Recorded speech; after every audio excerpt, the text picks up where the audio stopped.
Hasluck. Thank you, Deputy Speaker. The motion by the member for Fisher pretends the government is scrapping a program that the government had intended to continue. It was a pilot program. It has been assessed, the evidence is in, and the government has decided to progress more productive ways to assist veterans. In any event, the Coalition did not provide for the pilot program, to continue into 2022-23, and it was for the Albanese government that has provided for it to continue until now. So on what basis does the Coalition now say they intended this or other programs across various departments to continue if they didn't provide for them in the forward estimates and they didn't bother legislating? The motion is therefore poorly grounded and is misleading. It does, however, allow me to remind the House and the veterans of Australia of the ways in which this government, since coming to office just 12 months ago, has continued to honour those who have given so much to protect Australia's interests at home and abroad. In truth, I have never seen a more active Minister for Veterans Affairs.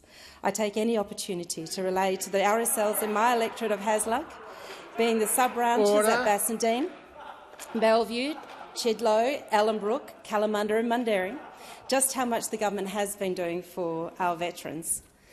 There's already a great deal in this government for veterans and the family to like, and a great deal left to the Coalition to explain as to why the Veterans Claims System was allowed to be run down and caused delay, heartache and ongoing frustration to the thousands of our men and women who have done their service and who reasonably expect to be served well by the government and not poorly. This government, this minister, has hit the ground running in this portfolio. On the 24th of June last year, hardly a month into the job, the minister quite rightly made public the report into the Department of Veteran Affairs Claims Processing System and pledged to take action to fix the backlog. He said at the time, and I agree, that it simply is not good enough. In July, the government committed an additional $70.6 million in funding over 4 years to increase veterans' home care fees for domestic assistance and personal care services, and also took legislative action to ensure that no veteran would pay higher income tax due to the Douglas decision in the federal court.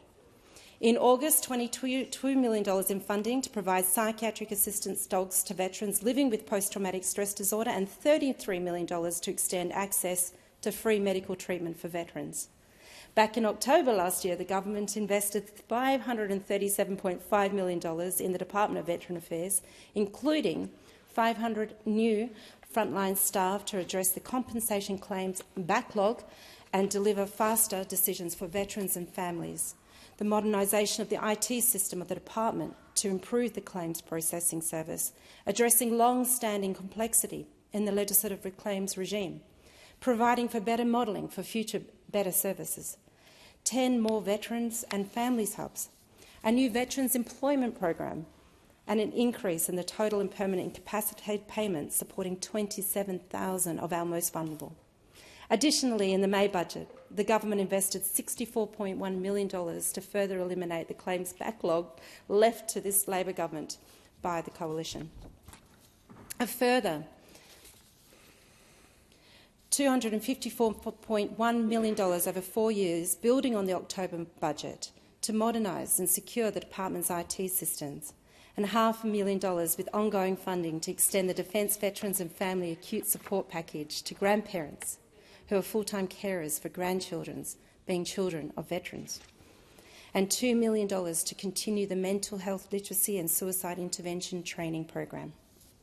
These measures are in different ways part of the government's response to the interim report of the Royal Commission into Defence and Veteran Suicide, and that work continues. Deputy Speaker, in the last Parliament, the member for Burt, as spokesperson, stated plainly, we have a duty of care for those who have served. This is especially so where that service has had a greater impact on them and their families now and in the future. Now, the Minister and the government are walking the walk.